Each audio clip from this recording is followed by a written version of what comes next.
This is a beautiful verse by Mahakavi Kalidas in his magnum opus Raghuvamsham. He says, Kwasurya prabhavo vamshaha kvachalpa vishayamatihi titishu dustaram mohat udupenasmi sagaram. Sagaram, which is the sea, the ocean. Udupenasmi sagaram. Imagine a person stands on the shore and he says, I have a little wooden stick, and with this stick or log of wood, I would want to swim across the entire ocean. Will that be possible? So, it is as foolish as a person who says that with a little log of wood I will be able to swim across the entire ocean, if I, with a little log, a piece, a little iota, an iota of intellect that I have, and I say with this little intellect I am going to describe the legacy of entire Surya Vamsham of Ram. It is as foolish as that. So all that the poet says is, he will not be able to speak about the glory of this clan of Surya Vamsham because it's such a great clan. But why does he do it? After all, if Kalidas and Valmiki and other great poets had ever thought that I would not be able to do it and let me not write, I would not be standing here and you would not be sitting before and listening to Ramayana. Though they agree that they will not be able to do justice to that part of elucidating and elaborating on the great legacy of Ram, yet they feel with the little efforts and sincerity that they have, they will be able to at least attain 1% of it. Kwasurya prabhavo vamshaha kvachalpa vishayamatihi titishu dustaram mohat udupenasmi sagaram. Remember the earlier episode where Valmiki was contemplating on the curse that he had uttered on that particular hunter and come back to his hermitage. At that particular point of time, it was not Narad, but Narad's father, the four-faced Brahma, who appeared before Valmiki and said, Don't worry, Valmiki. The verse that came out of your mouth was not a curse, it was a blessing. And he gave the right way of interpreting that particular verse and said, Now it's time for you to record each and every incident that happened in the life of great Sri Ram. And Valmiki agreed to it. But Valmiki was worried, just like how Kalidas says, with mere intellect, how will I be able to cross the big ocean of Surya Vamsham? Likewise, here Valmiki was worried that he will not be able to understand and write down all that happens in Ram's life. That time, Brahma says, don't worry, all that happens in Ram's life will be clearly known to you. And he says this particular verse, Rahasyam cha prakasham cha yadvrittam tasya dhimataha tachapya viditam sarvam viditam te bhavishyati nate vaganruta kavye kachidatra bhavishyati. Like how you have a gooseberry in your hand and you cannot worry, how will I be able to consume the gooseberry, because the gooseberry is after all in your hand. All that you need is to just take that gooseberry near your mouth, eat it and chew it. Likewise, all that happens in Ram's life, be it rahasyam or prakasham, be it something that happens in a secret manner, that which happens inside the chambers and that which happens outside, both of it will be known to you, just like a person who has a piece of gooseberry in his hand and wants to eat it. So don't worry, all that happens in Ram's life will be clearly known to you, says Brahma to Valmiki. Now Valmiki has to start composing. Where does he start? So he sees the beautiful city of Kosala and he starts describing the city of Kosala. He says, Kosalo nama nagari sfito janapado mahan nivishta sarayu tire prabhuta dhanadhanyavan ayodhya nama nagari tatrasi lokavishruta manuna manavendrena yapuri nirmita swayam Kosalo nama nagari. This beautiful province of Kosala is so beautiful, and even more beautiful is its capital, the Rajdhani, which is Ayodhya. Probably Manu, the father of mankind, let Vishwakarma design all the cities, and when it came to Ayodhya and the province of Kosala, he said, Vishwakarma, You don't bother about the supervision. For this particular province of Kosala, for this particular city, the capital of Kosala called as Ayodhya, I will personally supervise. So this city was not built like other cities, but it was built under the supervision of Manu himself.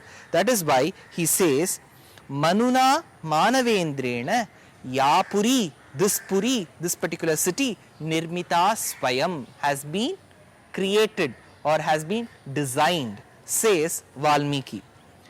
Interestingly, Ramayana is one epic that is to have had the maximum transcreations.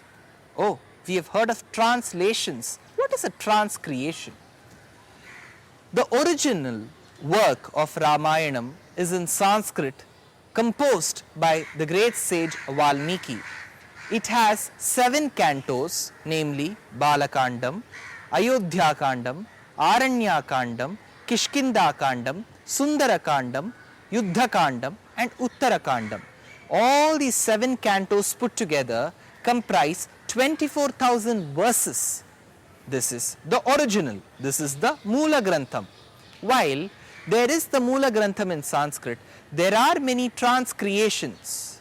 When I say the word transcreation, I am very careful, so should you be, because Tulsidas, who wrote a Ramayana called as Ramacharita in Hindi, is not the person who has translated Sanskrit Ramayana to Hindi.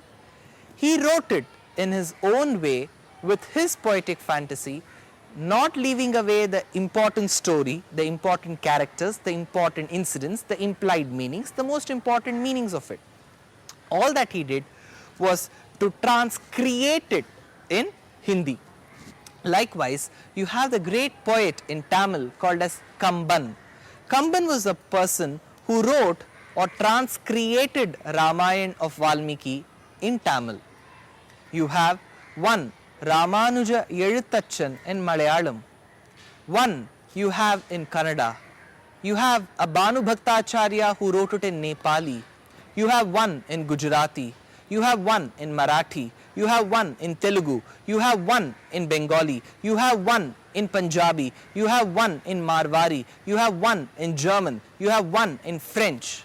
Be it a language, name the language, you will have a transcreation of Ramayana in it. Let alone Sanskrit. In Sanskrit itself, you have Valmikis, you have Vedanta Deshikas, you have Kalidasas, so many transcreations. But each of it is interesting and beautiful in its own way. Now, while I was describing the beautiful capital of Kosala province called as Ayodhya, we should see how the Tamil poet describes it. The Tamil poet Kamban says, while having a bird's eye view of this beautiful city called as Ayodhya, it looks to me as if it is the face of a beautiful woman. It looks to me as if it is the kumkum which she applies on her forehead. It looks as if it's the auspicious thread which she sports called as Mangal Sutra. By all means, in any angle, this city, this province is so auspicious and so beautiful, says the Tamil poet. While he takes us to the beautiful city, Tulsidas reminds us of this beautiful river that flows by the province of Kosala called as Sarayu.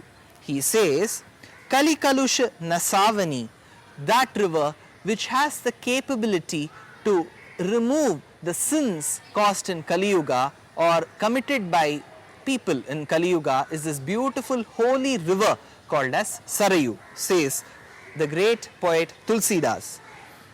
Now, how will poets always take to the prosperity of a city? Here, the prosperity of Ayodhya has been described by the Tamil poet, who says that in every house, the woman would come to the forefront, take a huge pot, put the curd in it, and put the churning rod in it, take the rope and would start churning. And the churning sound would be so rhythmic that you would hear it at the same time from all the houses. And the butter would be so fresh, and the butter would be applied on the walls in such a way to say that we have butter in plenty, curds in plenty, milk in plenty. All this is to tell that how prosperous the city was. A city is just not prosperous if the rule makers and the people who govern them are rich. Even the common man should be able to afford for all 3 meals in a day. There is another poet who says, if there be in India that a person is not getting his piece of meal, I will burn this entire world. But nobody is burning it as of now, even though there are lakhs of people who do not have food even for, you probably say the 1 square meal. There are lakhs of such people. So it becomes very important that the person who rules people also shares whatever little he has with his people. So did Dasharatha do. Had he not shared, how would the poets even go to the extent of describing that every house had so much of curd, so much of milk? Because curd, milk, in those days you never had wealth in the form of gold or even cash. It was all in the form of dhanyam. It was all in the form of food materials. Now, this beautiful city has been described in such a way. But the beauty of the city does not lie with the king alone. It lies in the way he governs it. The people who have ruled Ayodhya for generations together have always been great administrators. There is one beautiful shloka which is written in this magnum opus of a Sanskrit poet called as Bhattadri, who says, Sandranandavabodhatmakam anupamitam kaladeshabadivyam nirmuktam nityamuktam nigamashata sahasrena nirbhasyamanam aspashtam dristamatre punaruru purusharthatmakam brahmatattvam tatta vadbhati sakshat guru pavanapure hanta bhagyam jananam. Hanta is a Sanskrit word that describes the ecstasy of a person. It's nothing but a sambodhanam, or a word that expresses surprise and excitement. Hanta is the word. Bhagyam jananam. How lucky are the people to live in a city. The administrators provide all the facilities to its masses, to its praja, to worship, to carry out their duties in the rightful way and give them their rightful dues. Such is great administration. I do not know how the administration is today, but when we speak about the administration in those days, Dasharatha was very much one of the best of the administrators. Hence, let's see what this city had, how the city had a great administrator. But the essence of life is, however accomplished a person is, yet there remains some sorrow in him. There remains something in him where he feels a void in his life. Dasharatha had everything. He was a good administrator, he was a good husband. But there was some sorrow in him. Let's check what that sorrow was and whether he could find a solution to it in the next episode. Thank you.